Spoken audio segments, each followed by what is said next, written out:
Today we went to the Maricopa County Pound because me and my wife are thinking about getting a dog.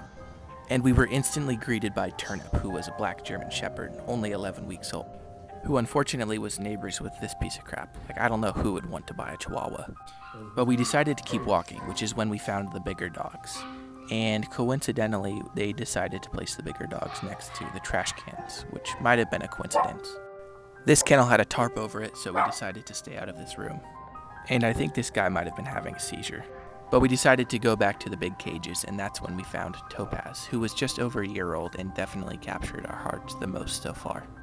Unlike this guy, who I mistook for a loaf of bread, and I think all the hope was gone in his eyes because he knew where he was going to end up. This little guy named Joan of Bark was pretty cool, but I could tell he was going to be a really loud dog.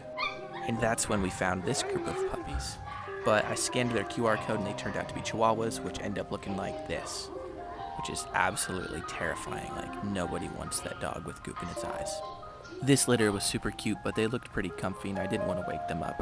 Just look at them sleeping right here. They're adorable. And definitely going to get adopted. They did Snickerdoodle dirty with that picture, so hopefully he finds a home too.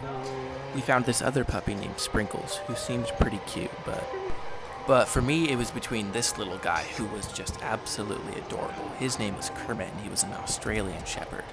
And Topaz. So subscribe if we should get a dog.